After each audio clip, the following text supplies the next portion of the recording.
what were some of the biggest roadblocks, like mental roadblocks that you came um you found yourself like sitting in when you were trying to make not only that first $10,000 investment, but all the rest after that? Like you invested $100,000, right, total in coaching over the years. What are some of the biggest mental barriers that you've had to overcome, and how did you do that? I think a lot of it comes down to, will this work for me? I think that is like kind of the biggest one. And I get that from my clients all the time.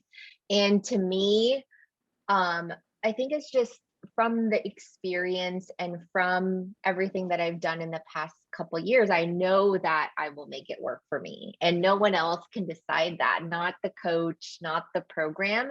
It's really me. And looking back in hindsight, like it wasn't the program itself, but it was like who I was and what I learned from it and what I decided to take from it. So one thing I learned pretty early on was that one program is not going to solve everything. Yes, it could be a big investment at the time. And yes, at the time, maybe is the thing that you need. But it's my responsibility ultimately to do what needs to happen for my business. And I can't expect one program to do everything. Most programs don't. Like one program is usually specializes in one part of your business, and then you need the next thing.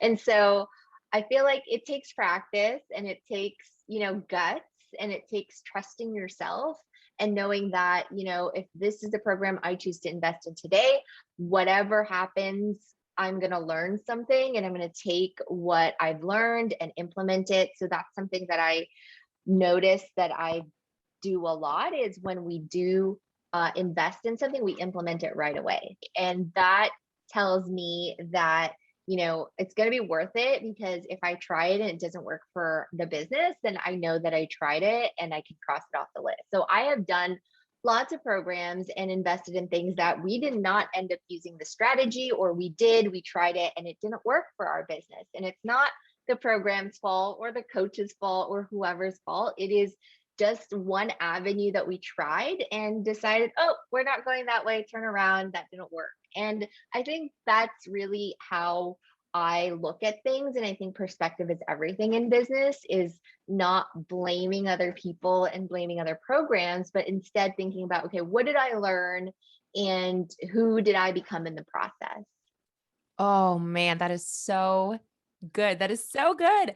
I wish every single entrepreneur at the beginning of their journey had to listen to this episode, only because I think the earlier you learn this lesson, right, and learn how to think about your investments differently, the quicker you're able to make pivots and make more informed decisions based on your experience. Is exactly what you said, where, not every single strategy or avenue is going to be the right fit for your business, but it doesn't mean it was a waste.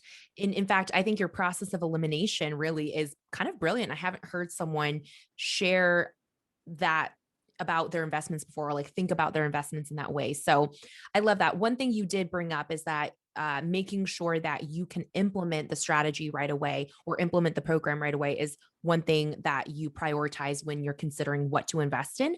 Do you have any other criteria you look at when you are deciding whether or not to invest in something? Yeah, so I really make sure that I align with a coach or mentor and their values.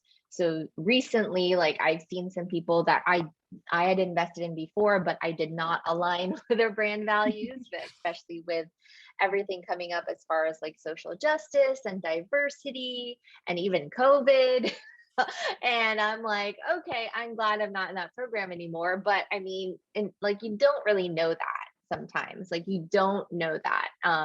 But I think to the best of your ability, if you can kind of see like what does their team structure look like, do they pay their employees well, and it's not just like one person at the top that's benefiting from everything, and like do they have diversity and inclusion in their language and their website, and like do they take those extra steps. And I think that that's very important to me now. And even now moving forward, every time I think about investing in a program, I do ask those questions about the company's stance on certain issues that are important to me. And I think that that is something that everyone should look for when investing in a program. Oh, that's such a great tip.